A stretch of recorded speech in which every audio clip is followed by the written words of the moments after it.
और आज बहुत खुशी का दिन इसलिए है कि हैप्पी बर्थडे टू यू। उससे बेहतर जो है वो उनको ट्रिब्यूट पेश करने का तरीका मेरे पास नहीं था। हमने खाना खाया, फिर हमने केक काटा। एक गल दुरुस्त है कि सीएम कम बहुत कर रही है। मेरी बहुत प्यारी बहन भी है, मेरी बहुत अच्छी सहेली भी हैं, जिसमें हम हंसी मजाक भी कर रहे होते हैं, जिसमें हम गप्पे भी लगा रहे होते हैं। इसलिए बहुत सारी ढेरों दुआएं हैं आज। उसका विज़िट मैंने भी पहली दफ़ा किया, मैं पहले उससे पहले नहीं गई हुई थी, और वहाँ पर बहुत इंटरेस्टिंग चीज़ें देखने और सुनने को मिली। ये नैला फेंकते हैं तो उसके ऊपर फिर पाकिस्तान का दहला तो आना ही होता है। जो मोदी की हरकतें हैं, ये हमने पूरी आंखें हमने रखा हुआ है इनके ऊपर, हम ध्यान रखते हैं क्या कर रहे हैं। बिस्मिल्लाहिर्रहमानिर्रहीम, अस्सलाम वालेकुम। गवर्नमेंट ऑफ पंजाब के ऑफिशियल यूट्यूब चैनल के साथ मैं आपकी खिदमत में हाजिर हूँ और आप सबका दुआएं भेजने का बहुत बहुत शुक्रिया। कल भी ननकाना के विज़िट के दौरान मैं इस पे बात नहीं कर सकी, मेरा गला ख़राब था वीकेंड के ऊपर, और आप लोगों ने बहुत दुआएं, बहुत सारे मुझे टोटके भी मिले कि मुझे ये करना चाहिए, मुझे वो करना चाहिए। ये सब आपका प्यार है जो आप भेजते हैं, और मैं बहुत बहुत बहुत एहतराम और अकीदत से इसको रिसीव करती हूँ।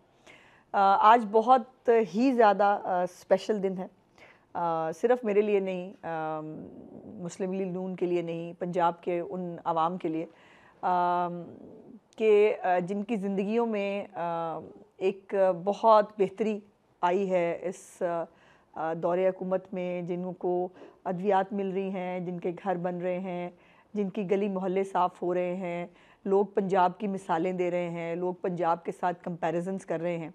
और ये सब एक ऐसी शख्सियत की मरहून मिन्नत है जो कहने को ख़ातून है, लेकिन जिगरा उनका जो है वो मर्दों से भी कहीं बड़ा है। उनकी नेचर, उनकी काबिलियत, वो इस वक्त मैं समझती हूँ कि उसकी लोग अगर उसको कंपैरिजन किसी से भी करें इस वक्त, किसी सूबे के चीफ मिनिस्टर से उसके साथ, तो वो नामुमकिन है। और यकीनन मेरी मुराद मरीम नवाज शरीफ साहिबा से है। और आज बहुत खुशी का दिन इसलिए है कि आज उनकी सालगिरह है, और हमने आज जो है, मैंने अपने घर पे एक छोटी सी तकरीब रखी थी जो आप साथ साथ देख रहे हैं। इस तकरीब के अंदर अब मेरी चूँकि फैमिली, ये मेरे बीट रिपोर्टर्स ही बनते हैं जिनके साथ मैं अपनी खुशियाँ जो है वो शेयर करती हूँ। और आज मैंने घर पे जो है वो एक छोटी सी तकरीब का एहतमाम किया था, जिसमें हमने खाना खाया, फिर हमने केक काटा, फिर हमने सीएम के लिए बहुत सारी दुआएं जो है वो दी, और happy birthday to you dear CM. बल्कि नहीं, थोड़ा सा गाना चाहिए, हैप्पी बर्थडे टू यू। गला बहुत ख़राब है, तबाही बर्बादी फिरी हुई है, बट कोई बात नहीं, देखें दिल से आ रही है ये हैप्पी बर्थडे। और अल्लाह पाक उनको बहुत बहुत लंबी ज़िंदगी सेहत के साथ अता फ़रमाए। वो इसी तरह मेहनत के साथ, इसी जज्बे के साथ पंजाब के लोगों की खिदमत करते रहें।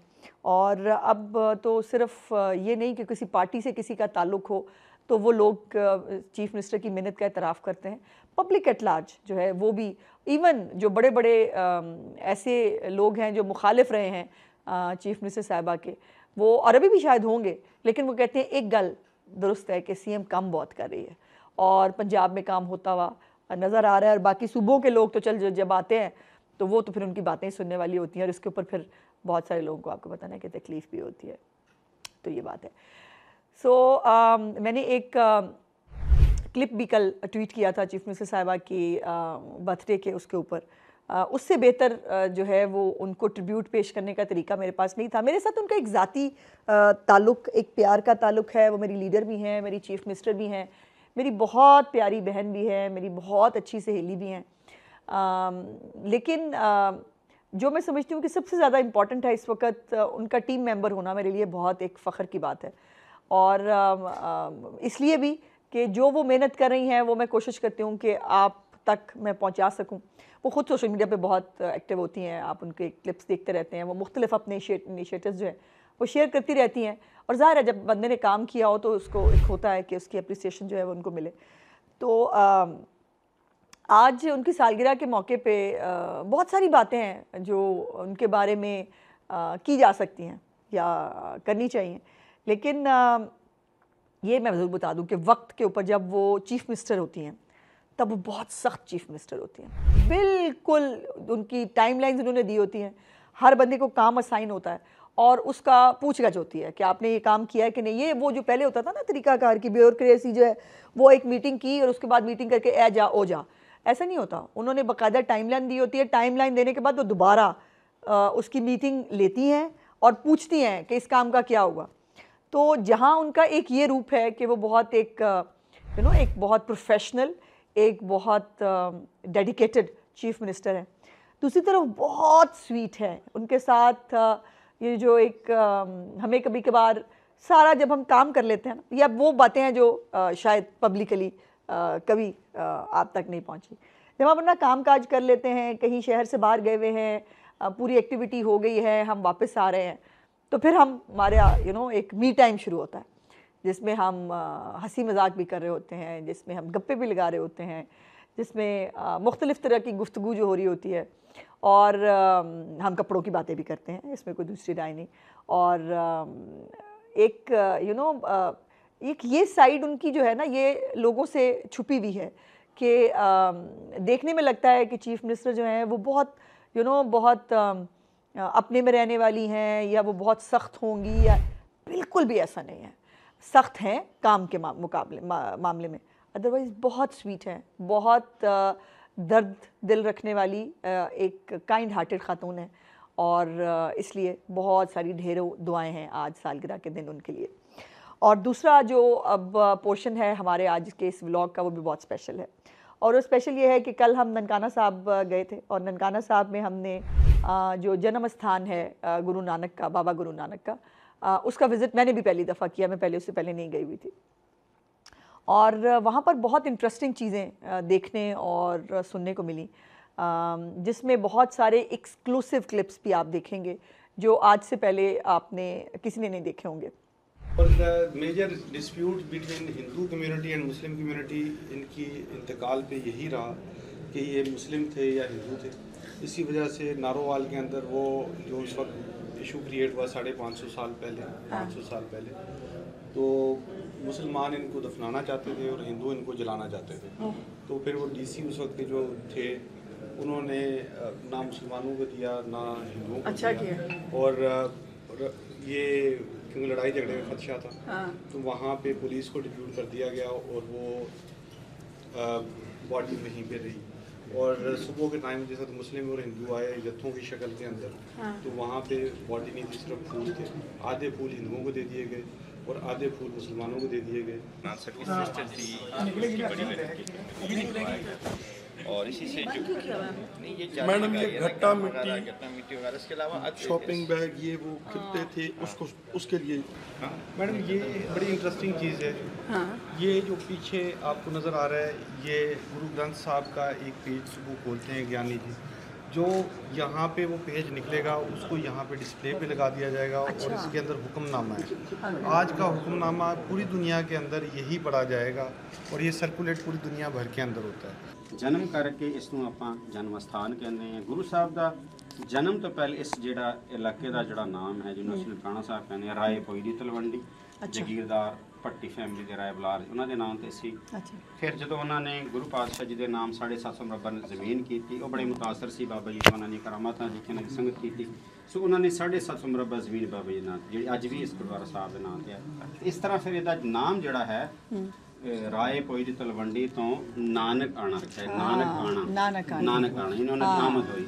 फिर इस तरह ये नानक आना बोलदियां ननकाना बन गया। ते हर गुरुद्वारा साहब दे विच इबादत वास्ते गुरु ग्रंथ साहब जी नूं बड़े एहतराम दे नाल रखिया जांदा है। ਉਹਦੇ ਸਾਰੇ ਲਵਾਜ਼ਮਾਤ ਤੁਸੀਂ ਦੇਖ ਰਹੇ ਹੋ, ਚਰਨੋਵਾ ਸਾਹਿਬ, ਪਾਲਕੀ ਸਾਹਿਬ, ਔਰ ਜਿੰਨੀ ਵੀ ਚੀਜ਼ਾਂ ਸਜਾਈਆਂ ਗਈਆਂ ਨੇ, ਗੁਰੂ ਗ੍ਰੰਥ ਸਾਹਿਬ ਦੀ ਤਾਜ਼ੀਮ ਵਾਸਤੇ ਹੈ। ਔਰ ਗੁਰੂ ਗ੍ਰੰਥ ਸਾਹਿਬ ਦੇ ਵਿੱਚ ਜਿੱਥੇ ਸਿੱਖ ਗੁਰੂ ਸਾਹਿਬਾਨਾਂ ਦਾ ਕਲਾਮ ਹੈ, ਉੱਥੇ ਉਹਦੇ ਨਾਲ ਬਾਬਾ ਫਰੀਦ ਜੀ पाक पतन वाले, उठ फरीदा हुजूर साहब सुबह नमाज गुजार, जो सिर साई नान में सो सिर का पुतार, रुखी सुखी खाए के ठंडा पानी पी, देख फरीदा चौपड़ी ना तरसाए जी।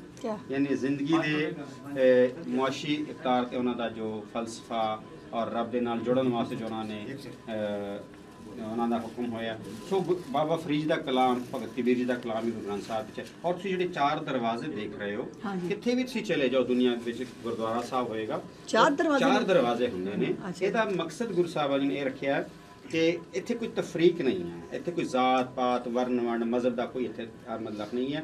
ਇੱਥੇ ਕੋਈ ਵੀ ਬੰਦਾ, ਲੇਕਿਨ ਸਿਰਫ ਇਹ ਹੈ ਕਿ ਜਿਸ ਤਰ੍ਹਾਂ ਆਪਾਂ ਆਉਂਦੇ ਹਾਂ ਪੈਰ ਧੋ ਕੇ ਸਿਰ ਢੱਕ ਕੇ, ਇਹ ਜੋ ਇਹਤਰਾਮ ਜਿਹੜੀਆਂ ਚੀਜ਼ਾਂ ਨੇ, ਬਾਕੀ ਇੱਥੇ ਕੋਈ ਵੀ ਕਿਸੇ ਧਰਮ ਦਾ, ਰੰਗ ਨਸਲ ਦਾ ਕੋਈ ਬੰਦਾ ਇੱਥੇ ਆ ਸਕਦਾ ਹੈ, ਸਾਰੇ ਆਉਂਦੇ ਨੇ, ਲੰਗਰ ਛਕਦੇ ਨੇ, ਸਰੋਵਰ 'ਚ ਜਾਂਦੇ ਨੇ, ਇੱਥੇ ਕਿਸੇ ਨੂੰ ਕੋਈ ਰੋਕ ਟੋਕ ਨਹੀਂ ਹੈ। ਜਿਸ ਤਰ੍ਹਾਂ ਮੈਂ ਤੁਹਾਨੂੰ ਪਹਿਲੇ ਦੱਸਿਆ ਕਿ ਗੁਰੂ ਗ੍ਰੰਥ ਸਾਹਿਬ ਦੀ ਵੱਡੀ ਮਿਸਾਲ ਹੈ ਕਿ ਇੱਥੇ ਸਿੱਖ ਗੁਰੂ ਸਾਹਿਬਾਨਾਂ ਦਾ ਕਲਾਮ ਨਹੀਂ ਹੈ, ਇਹਦੇ ਵਿੱਚ ਬਾਬਾ ਜੀ ਫਰੀਦ ਜੀ ਮੁਸਲਮਾਨਾਂ ਦਾ ਵੀ ਕਲਾਮ ਹੈ। ਫਿਰ ਜਦੋਂ ਗੁਰੂ ਨਾਨਕ ਪਾਤਸ਼ਾਹ ਜੀ ਆਪਣਾ ਤਬਲੀਗੀ ਦੌਰਿਆਂ 'ਤੇ ਗਏ ਨੇ, ਤੇ ਉਹ ਉਸ ਹਰ ਧਰਮ ਦੇ ਕੋਲ, ਮੁਸਲਮਾਨਾਂ ਕੋਲ ਗਏ, ਹਿੰਦੂਆਂ ਕੋਲ ਗਏ, ਸਿੱਖਾਂ ਕੋਲ ਗਏ, ਜੈਨੀਆਂ ਕੋਲ, ਬੋਧੀਆਂ ਕੋਲ, ਸਾਰਿਆਂ ਕੋਲ ਗਏ। ਗੁਰੂ ਪਾਤਸ਼ਾਹ ਜੀ ਨੇ मुसावात, एकता, इत्फाक, प्यार का सबक देता सारा। क्या लेकिन उसमें एक स्पेसिफिक जगह थी, चूँकि उनका उनके अकीदे का हिस्सा है हमारे सिख बरादरी का, कि बाबा जी जो हैं वो ज़िंदा हैं और वो भी उनको एक ज़िंदा मानते हैं। इसी तरह उनका एक कमरा बना हुआ है जहाँ पर सुबह के वक्त उनको वहाँ से लाया जाता है और शाम को वापस उनके बेड के ऊपर उनको वहाँ पर जो है वो आराम के लिए छोड़ा जाता है। ये उनकी अकीदत है, ज़ाहिर है अपना, और हर एक का एक अपना अपना अकीदा, एक अपना वो होता है। लेकिन जो मुझे सबसे इंटरेस्टिंग जगह इस कमरे की भी, यकीनन आप वीडियो देखेंगे जो कभी शायद किसी ने नहीं देखी क्योंकि बिकॉज वो हर एक के लिए वो कमरा खोलते नहीं हैं, क्योंकि उस कमरे की उनके लिए सेंक्टिटी है, तो ज़ाहिर है उसको हमने भी मलहूज़ खातिर रखा, क्योंकि वो कहते हैं उसकी तरफ बैक नहीं की जा सकती। गुरु ग्रंथ साहब बड़े एहतराम के नाल सफेद और माले क्लोज करके, ਤੇ ਜਿਹੜਾ ਗ੍ਰੰਥੀ ਸਿੰਘ ਹੁੰਦਾ ਮੌਕੇ ਦੇ ਡਿਊਟੀ ਵਾਲਾ, ਉਹ ਸਿਰ ਤੇ ਰੱਖ ਕੇ ਤੇ ਗੁਰੂ ਗ੍ਰੰਥ ਸਾਹਿਬ ਨੂੰ ਪਿੱਛੇ ਜਿਹੜਾ ਰੂਮ ਹੈ, ਬਾਕੀ ਸਾਰੀ ਸੰਗਤ ਉਹਦੇ ਪਿੱਛੇ ਹੁੰਦੀ ਹੈ, ਤੇ ਗੁਰੂ ਗ੍ਰੰਥ ਸਾਹਿਬ ਇਹਨੂੰ ਉੱਥੇ ਜਾ ਕੇ ਬੈੱਡ ਦੇ ਉੱਤੇ ਰੱਖਿਆ ਜਾਂਦਾ ਹੈ। ਇਹ ਰੂਟੀਨ 'ਚ ਫਿਰ ਇਹ ਇਸ ਤਰ੍ਹਾਂ ਹੀ ਹੁੰਦਾ ਹੈ। ਅਰਲੀ ਸਵੇਰੇ 4:30 ਵਜੇ ਇੱਥੇ ਲਿਆ ਕੇ ਪ੍ਰਕਾਸ਼ ਕਰਦੇ, ਖੁੱਲ੍ਹ ਨੂੰ ਪ੍ਰਕਾਸ਼ ਕਰਨਾ ਕਹਿੰਦੇ ਨੇ, ਪ੍ਰਕਾਸ਼ ਕਰਦੇ ਆ, ਔਰ ਰਾਤ ਨੂੰ ਸੁਖਾਸਣ ਕਰਕੇ ਇਹਨੂੰ ਜਦੋਂ ਇਬਾਦਤ ਖਤਮ ਹੋ ਜਾਂਦੀ ਹੈ, ਫਿਰ ਗੁਰੂ ਗ੍ਰੰਥ ਸਾਹਿਬ ਨੂੰ ਦੁਬਾਰਾ ਉੱਥੇ ਜਿਹੜਾ ਹੈ ਲਿਜਾ ਕੇ ਰੱਖਦੇ ਨੇ। ਸਰਦੀਆਂ ਦੇ ਵਿੱਚ ਆਪਾਂ ਕੰਬਲ ਵਗੈਰਾ ਪੂਰਾ ਇੰਤਜ਼ਾਮ ਕਰਦੇ ਹਾਂ, ਜਿਵੇਂ ਇੱਕ ਆਪਾਂ ਜ਼ਿੰਦਾ ਆਦਮੀ ਵਾਸਤੇ ਕਰਦੇ ਹਾਂ, ਤੇ ਗਰਮੀਆਂ ਦੇ ਵਿੱਚ ਆਪਾਂ ਫਿਰ ਜਿਹੜਾ ਏਸੀ ਵਗੈਰਾ ਚਲਾਉਂਦੇ ਹਾਂ, ਯਾਨੀ ਪੂਰਾ ਜਿਵੇਂ ਪ੍ਰੋਟੋਕੋਲ ਕਹਿ ਲਓ ਕਿ ਹੁੰਦਾ ਹੈ, ਇੱਜ਼ਤ ਇਹਤਰਾਮ ਹੁੰਦੀ ਹੈ। ਰੱਬ ਦਾ ਨਾਮ ਜਿਵੇਂ ਕਹਿ ਲਓ ਕਿ ਜੇ ਆਪਾਂ ਕਹਿੰਦੇ ਕਿ ਰੱਬ ਦਾ ਨਾਮ ਜ਼ਿੰਦਾ ਹੈ ਨਾ, ਤੇ ਫਿਰ ਅਗਰ ਰੱਬ ਦਾ ਨਾਮ ਜ਼ਿੰਦਾ ਹੈ, ਫਿਰ ਅਸੀਂ ਉਹਨੂੰ ਕਿਉਂ ਕਿਸੇ ਅਲਮਾਰੀ 'ਚ ਰੱਖੀਏ, ਕਿਉਂ ਅਸੀਂ ਦੇਖੋ ਅਸੀਂ ਫਿਰ ਉਹਨੂੰ ਗੁਰੂ ਗ੍ਰੰਥ ਸਾਹਿਬ ਵਾਸਤੇ ਇੱਕ ਜਿਹੜਾ ਪੜ੍ਹਨ ਦਾ ਅਲੱਗ ਕਮਰਾ, ਆਰਾਮਦਾਰਾ ਕਮਰਾ, ਉਸ ਕਮਰੇ 'ਚ मतलब सुबह के टाइम जा सकते या शाम के टाइम जा सकते, अंदर कोई भी नहीं जा सकता। तो ये सर 2005 में ये पाल की हिंदुस्तान के एक बिजनेस कम्युनिटी ने डोनेट की थी जन्म स्थान के लिए। ये एरिया खुला तो हमने यहाँ इसको रखवा दिया था 2005 में। 2005 ये 1921 के हैं। 1921 के उस इनकलाब के बाद गुरुद्वारा साहब आज़ाद हुआ। लक्ष्मण सिंह धारूवाल जथेदार था, लीडर था उनका। 200 सिंहों के साथ उन्होंने यहाँ पे जो है ये आज़ादी हासिल की, जबकि वो महंत हज़ारों में थे। अभी इसकी सिग्निफिकेंस डायरेक्टली अटैच है होने की पाल, इसी वजह से वो यादगार बनी है शोहदा की। बहुत शुक्रिया जी। पहले तो आज यकीनन मेरे आने का मकसद, पहला मकसद जो है वो फ्लड के जो रिलीफ़ का काम था, जिसमें चीफ मिनिस्टर साहिबा ने जो फ्लड से मुतासर लोग हैं उनके लिए जो बहाली कार्ड शुरू किया है, उन कार्ड्स को डिस्ट्रीब्यूट करना जो है वो मकसद था। लेकिन आप ननकाना आए और जो है जन्म स्थान पे ना आए, ये मुमकिन नहीं है। और मैंने बहुत गुरुद्वारे देखे हैं, मैं इंडिया में बहुत दफ़ा गई हूँ, मैंने बहुत सारे गुरुद्वारों को मैंने लंगर भी खाया हुआ है, लेकिन यहाँ की एक फ़ीलिंग और है यहाँ पर। और जो मुझे बताया यहाँ के हमारे भाइयों ने, जो क्या कहते हैं आप अपने जन्म स्थान नहीं, आप ग्रंथी साहिबान ने जो हिस्ट्री बताई, जिस तरह से ग्रंथी साहिबान ने एक्सप्लेन किया, मेरे लिए एक बहुत प्योर फीलिंग थी। एक बहुत ये भी इस्लाम की तरह का एक अमन और सलामती का मज़हब है, ये भी बहुत पुरअमन लोग हैं। और मुझे बहुत अफसोस है, अब मुझे आज ही खबर हमें मिली कि इंडिया ने अपने सिख यात्री जो हैं उनको वीज़े जारी नहीं किए, तो ये बहुत तकलीफ़ दे बात है। पहले उन्होंने गुरु नानक के जो हमारा करतारपुर है उसके ऊपर भी उन्होंने ये किया था, और उन्होंने करतारपुर भी लोगों को नहीं आने दिया था। और अब इतने मुक़द्दस मुकामात पे आना हर एक का हक भी है और हर एक ये ख्वाहिश भी करता है। सो उसके इतने बड़े मुक़द्दस मुकाम पे उनको ना आने देना, वीज़े जारी ना करना बहुत छोटी हरकत है, बहुत छोटी बात है। लेकिन जितने भी मेहमान फिर भी हमारे पास आएंगे, वो कनाडा से बहुत लोग आते हैं, लंदन, अमेरिका से, बाकी मुल्कों से भी आते हैं। उन सब की तैयारी के लिए डीसी साहब ने बहुत अच्छे इंतजाम अपनी पूरी हमारी यहाँ की प्रबंध कमेटी कहते हैं आप उसको, उसने इंतजाम ऑलरेडी किए हुए हैं। अभी आप तैयारियाँ देख भी रहे हैं, अभी से चल रही हैं। 30 तारीख तक इनको डेडलाइन इन्होंने अपने आप के लिए रखी है और इंशाल्लाह ताला पूरी तैयारी यहाँ पर होगी, पूरी सिक्योरिटी के साथ, पूरे एक इंतज़ामात के साथ हम अपने सिख यात्रियों को वेलकम भी करेंगे और जो भी हुकूमत पंजाब उनके लिए कर सकती हो, चीफ मिनिस्टर साहबा ने पहले भी यही हुक्म दिया था और मैं उनकी तरफ से भी बात दोहराना चाहती हूँ कि जो भी अपने सिख बहन भाइयों के लिए जो भी पंजाब हुकूमत को करना पड़ा उसके लिए हम तैयार हैं। हाँ जी, वेलकम बैक। और होपफुली आपने पूरा मेरे साथ आपने पूरा जो है वो ये जन्म स्थान जो है उसको देख लिया होगा। पूरी दुनिया से जो है यात्री यहाँ आते हैं 4-5 नवंबर को और इस दफ़ा भी 4-5 नवंबर को उनकी आमद मुतवक्को है। बहुत सारी तैयारियां वहाँ पर पंजाब हुकूमत की तरफ से की जा रही हैं। जैसे पंजाब हुकूमत तमाम मज़ाहिब का जो है एहतराम करती है, उनको फैसिलिटेट करती है और ये हमारे सिख यात्री जो इंशाल्लाह ताला 4-5 तारीख को पहुँचेंगे, ये दुनिया के मुख्तलिफ़ इलाकों से आएंगे। कनाडा से बहुत सारे सिख यात्री आते हैं, अमेरिका से आते हैं, लंदन से आते हैं और हमेशा से वही हुआ जो मोदी की हरकतें हैं कि इस दफ़ा फिर जो इंडियन हमारे सिख बहन भाई हैं उनको इजाज़त नहीं मिली है, उनको इंडिया से जो है वो नहीं इजाज़त दे रहे वो आने के लिए, तो यकीनन वो बेचारे फिर जो है वो नहीं आ पाएंगे। देखिए हर एक के मुक़द्दस मकामात हैं हर फ़िरके के और उनको अपने अपने मुक़द्दस मकामात पर जाने का एक शौक़ भी होता है, एक मतलब उनकी ज़रूरत भी है और बहुत ही अफसोस की बात है, बहुत ही छोटी हरकत है कि कभी खेल के मैदान और कभी अब ये मजहबी मकामात, इसके ऊपर भी मोदी को सियासत करनी है। लेकिन फिर भी अफसोस की बात यह है कि इसके बाद भी उसकी सियासत का सिर पैर है कोई नहीं और वो जगह जगह टकरे मार रहे हैं। और हमने वो भी देखा कि आज ये भी ख़बर थी कि हमारी फ़िज़ाई हदूद जो है वो 2 दिन के लिए मुख्तलिफ़ टाइमिंग्स पे क्लोज़ की गई है बिकॉज़ जो है वो इंडिया के अंदर भी तीनों फ़ौजों ने एक ही टाइम पर मशक़ें शुरू की हैं जो पहले कभी नहीं हुआ। तो यकीनन ये बहुत सियाने वड्डे जितने मर्ज़ी बनते हो ना इंडियन, ये हमने पूरी आँखें हमारा हमने रखा हुआ है इनके ऊपर, हम ध्यान रखते हैं क्या कर रहे हैं। तो ये जो भी कर रहे हैं ये नैला फेंकते हैं तो उसके ऊपर फिर पाकिस्तान का दहला तो आना ही होता है। और वो नैला दहला की जब आप बात करें तो फिर 9-10 मई आपको याद आता है, तो ये बड़ी इंटरेस्टिंग चीज़ है। और ये भी इंटरेस्टिंग चीज़ आपको पता होगी कि ये जो जन्म स्थान की जगह है ये एक मुसलमान जो है वो भाई उसने ये जगह डोनेट की थी इस दरबार के लिए।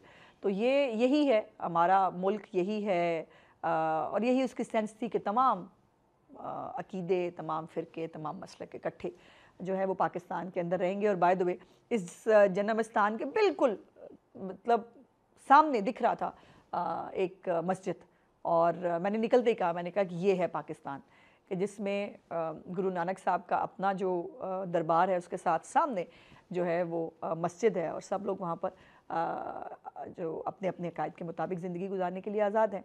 सो आई होप कि आपको आज का व्लॉग अच्छा लगा होगा। व्लॉग को लाइक, सब्सक्राइब और शेयर ज़रूर चैनल को कर दिया कीजिए।